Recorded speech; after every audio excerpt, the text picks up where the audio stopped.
Hello, I'm Natasha Hussein, and this is Newsfeed. We'll start the show in Gaza, where scores of civilians have been killed in an Israeli attack that Palestinian officials are calling a cold-blooded massacre. Israeli troops opened fire on hundreds of civilians waiting for food aid on Thursday as Gaza grapples with an unprecedented hunger crisis. The convoy carrying flour and canned goods was one of the first deliveries to Northern Gaza in over a month. Yet it couldn't be of any help to the desperate and hungry crowds who'd waited hours for the aid trucks to arrive. Sunflower bags entered the north of Gaza Strip, and people started running to get that flour, to get that food for their families. So the Israeli tanks opened the fire on them. Their blood was mixed with the flour. The mothers and sisters, the family, will never bake that flour, will never bake that bread. They will never get back to their homes. Israel is still, until now, using the starvation weapon against Palestinians in the north of Gaza Strip. People do not have anything to do. This is nothing but the 2024 Holocaust. This is a Holocaust. This is a real genocide. The situation is becoming more bleak in Gaza with each passing day. Our correspondent Nizar Sadawi sent us this report in the hours following the massacre, highlighting the worsening conditions for Palestinians stuck in the enclave. In the shadow of this ongoing war, Palestinians in Gaza are enveloped in a palpable fear, awaiting the outcomes of the ceasefire negotiations. This is the main market in Rafah, where more than 1.4 million Palestinians are still sheltering. The grim aftermath of the recent attack on Al-Rashid Street, which killed 112 Palestinians gathered for aid, has intensified these fears.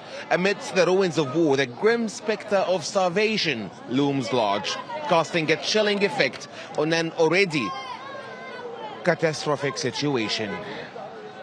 The stark reality is evident in the harrowing toll of 10 children dying of malnutrition and dehydration. The casualty figures are staggering. Over 30,000 lives lost, 7,000 Palestinians unaccounted for beneath the rubble, the majority of whom are women and children. These numbers are not just statistics, but a testament to the profound human suffering experienced by the people of Gaza. Now, what makes things worse is the fact that Palestinians here can actually still find something to eat, something to buy, even though they cannot really afford it. But they understand that if the ceasefire negotiations fail, there will be a ground operation in Rafah. And if that happens, there will be no crossings, which means that they are standing next in line to starve to death. Nizar Sadawi, TRT World, Rafah. As conditions worsen in Gaza, 55 journalists have signed an open letter calling on Israel and Egypt to allow foreign media entry into Gaza. Almost 5 months since the conflict began, international journalists are still barred from reporting in the besieged enclave and only allowed in the rare instance that they are embedded with the Israeli army. Those tours come with strict restrictions, including not being allowed to speak to any Palestinians.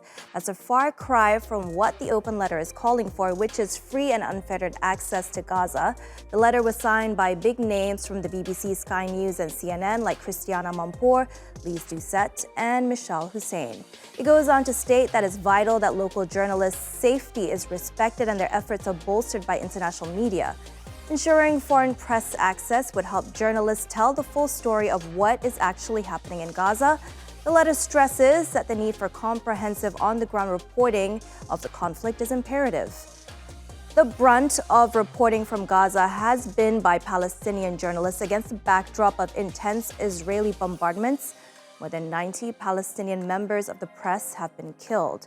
The practice in foreign media organizations is to rotate reporters in and out of conflict zones to give staff a reprieve in a physically and mentally exhausting environment.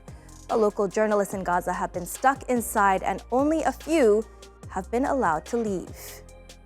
Motaz Azaiza is one of the few Palestinian journalists who managed to evacuate from Gaza. He fled to Doha with his family following threats to his life.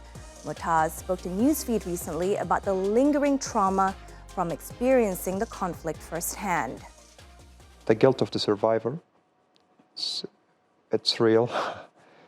I feel like it's choking me, something's choking me, or there's like a huge truck on my chest. This is what I feel. And I can't deal with people like me, like I am Motaz was before the 7th of October.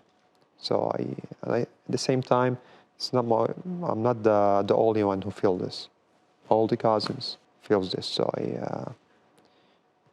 but it's not the time to take care of myself. I need to do more, because there are people losing their lives. Mine is not as much important as other people. No, I'm the same. If they are dying, I need to, you should die because they're your people. On to some lighter news now. According to Mary Poppins, a spoonful of sugar makes the medicine go down. But the film isn't going down well in the UK 60 years after its release, where a word in the iconic movie has prompted authorities to reclassify it as PG. That's parental guidance if you're unfamiliar with movie guidance terms. The rating change that coincides with the film's 60th anniversary is due to a word that's now considered an offensive racial slur. The term Hottentots is considered rude to the Khoi people of South Africa.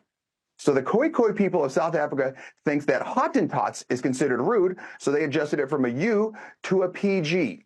If they're going to start doing this through all the movies and just asking people, hey, do you guys think this is rude? Whether it's rude or not. I mean, these are terms that were used way back in the day. People called Khoisan or San or Khoi or Hottentots or Bushmen. It's expressions used by false scholarship who are uninformed of who indigenous people are because it suits their perspective. In post-apartheid South Africa, race and how people are referred to is an emotional topic. The wounds of decades of white minority rule is still raw, and it also invokes a painful part of the nation's history that goes back to the early days of colonization, when the first settlers landed in South Africa and started imposing racial divisions. Crystal tells us what the word means to South Africans and why many find it so offensive today. I'm outside the Slave Lodge in Cape Town. It's one of the only museums dedicated to the history of slavery and colonialization in South Africa. Now, the museum has exhibitions that remind people of the brutality of slavery, but also about derogatory words like Hottentot, that's often seen as a negative word referring to people as lazy, as thieves. Now, this is a word that some use to describe descendants of the Khoi and San. And some people are saying this word needs to be banned. It's derogatory, it's painful, and should not be used. The idea is that we are aware of who we are now, and we'd like to be called by the names we choose, because that's our right as indigenous people all over the world. It's our right to self-identify. And for the rest of the world to adhere to that identification. And to want to shrug it off as a, well, it was in the 60s? No. It was that carried throughout our entire existence. Colonialism and apartheid is something that is part of who we are. It's part of the shadow we have to move. That is a word of an insult to us, because I cannot say to an African person, you're a kafir, then it means that I'm racist. The same thing with a Hottentot, you're racist. We welcome the British Film Industry Union to really highlight this, but we want them to go further, because you can't put an age restriction on racism. Racism is racism. And this word Hottentot, no matter how we explain it, has got a brutality in it that caused a genocide amongst the San and the Khoi in this country.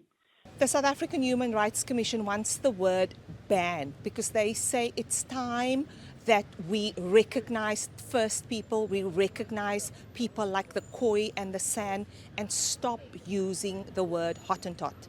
I'm here at the company gardens. This is where slaves had to tend the garden. So South Africans and people here in Cape Town are reminded of the brutality of colonialism every day. And the word Hottentot is a no-no. All right, our next story. Are you planning your next adventure? Well, if so, you might be turning to TikTok for travel inspo and tips. Yep, TikTok isn't just for dance challenges anymore. It's also just the ticket for travel enthusiasts looking to explore new destinations and uncover hidden gems. A recent survey revealed that a majority of young travelers rely on TikTok and Instagram for travel ideas, with 69% of Gen Z and millennials finding inspiration on social media. Of those, 44% specifically use TikTok. But despite TikTok's growing influence, not everyone is sold on using it as a travel guide. TripBit's research shows that older generations are unsurprisingly more old school. They prefer recommendations from family and friends. This trend reflects a shift in how people plan their trips, with pop culture now influencing travel decisions more than ever.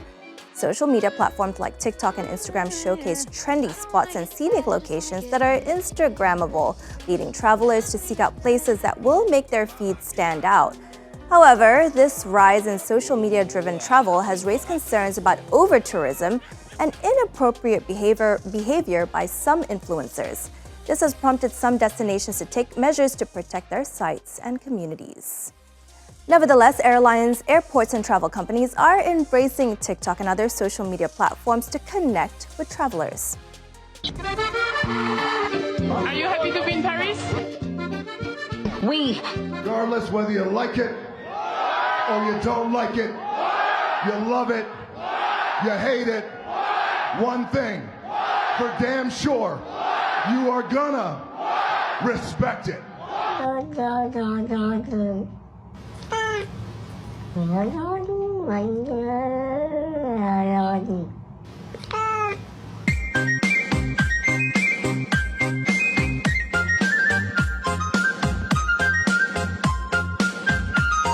We're Ryanair, of course we're going to randomly allocate your seat.